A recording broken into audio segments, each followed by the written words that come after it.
Today we're going to be talking about some of the top watches I've got hands on with in 2024. We're going to fly over them.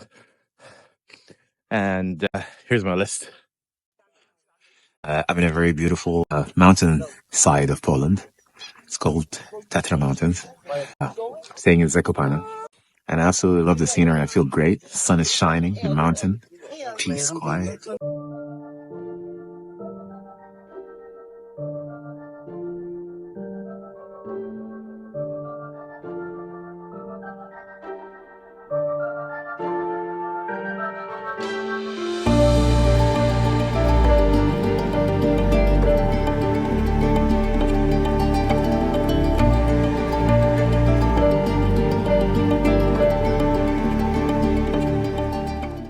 A little bit controversial, but of course, Rolex has to be in the mix. Honestly speaking, this is not even a new release from Rolex, and it's a discontinued one.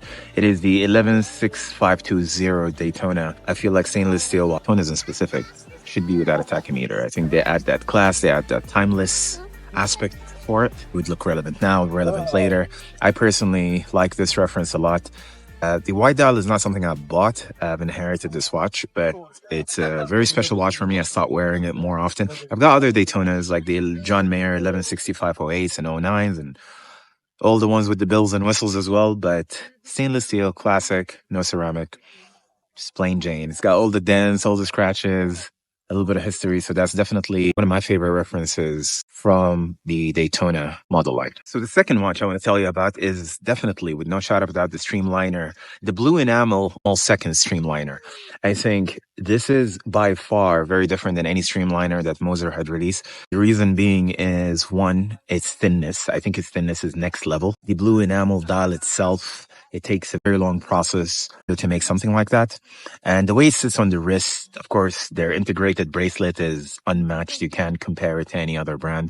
And then the micro rotor, right? So that was the innovation behind these Streamliners. So the fact that they're able to still give you the same watch, but on a reduced case size, that means they can target this watch even as a unisex watch. So it's pretty much for everyone.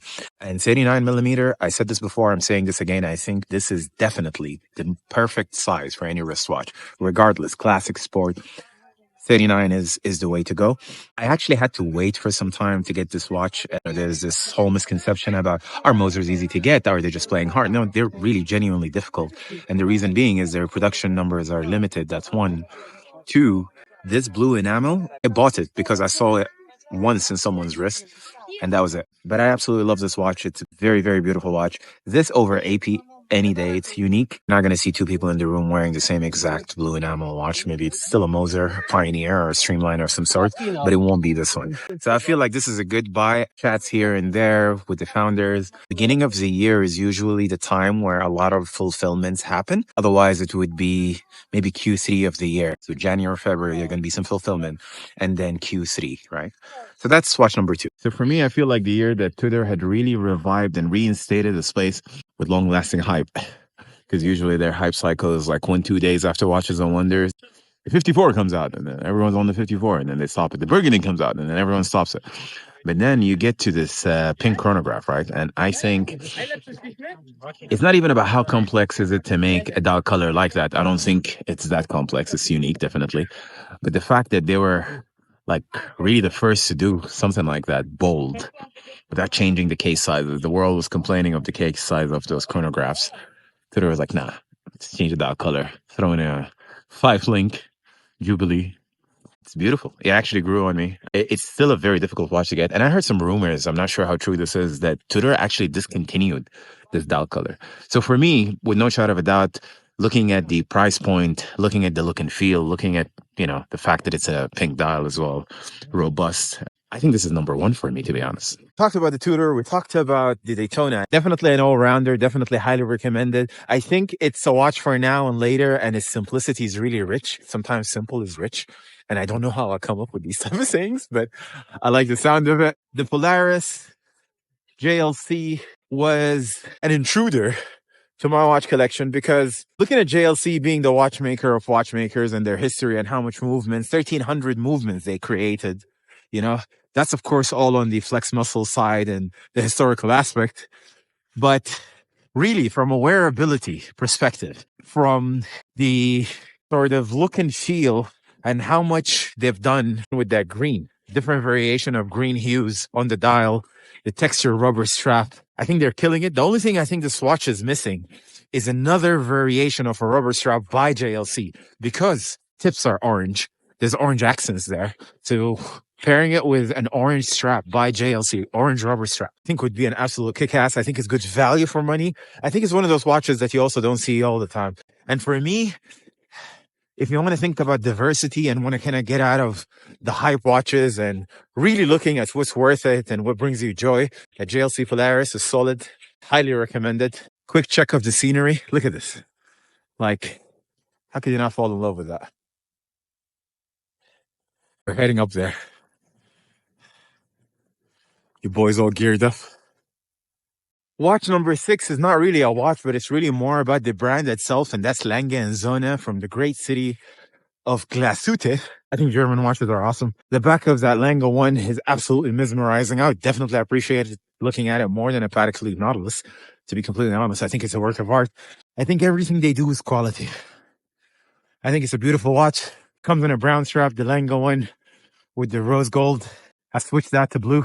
Definitely an awful interesting watch. Definitely worth mentioning. The only thing I would say with Lange is because they're in the higher tier of the spend cost-wise, I would just consider the costs also of maintaining it over time. Like when you want to get it checked and if there's anything wrong with it, it's going to cost you an arm and a leg. And I say that from experience. So for me, honestly, it's a watch collector's watch for sure. If I get an opportunity to consider it, Lange or any of the Saxonias used for less, I definitely go for it over picking a brand new one. So, Lange and Sohne, Lange Saxonias, definitely. The VTNR goes in the mix as well, obviously. We have to mention. I mean, Rolex done a right-handed watch ages ago. And that was the reissue, right? So for that reason alone, I think right now, because they're in supply and everyone's getting them, but maybe 10, 20 years ahead, it'll be actually perceived a lot more interesting than what it is right now. For me personally, I like it. I like it for that factor that it's not just a regular GMT. It's different. It's unique. So it has to go in the list. It is not a tail end of the year video without having to mention Vacheron, of course. So a couple of selection from the Vacherons, the patrimonies I've seen on the release of last year is really interesting, especially the platinum salmon dial variation. That was the 222 made a lot of noise. I think the reissue of it is absolutely interesting, but I have personally passed on this watch twice. And nothing to do with the looks or its history, of course. The price tag is steep as you're dealing with high horology here. Vacheron, of course. So these were not the reasons why I didn't take it. It's just I didn't see a use case where it would be on the wrist on daily basis, because a brick of gold on your wrist. So it's something for those special occasions. If you've got the means to park it in the collection and just, you know, the odd occasion once, twice a year, go for it. I had to mention it because it is a powerful piece. It's up there in that list for sure. So if you've got one, big ups. It's one hell of a watch, that's for sure.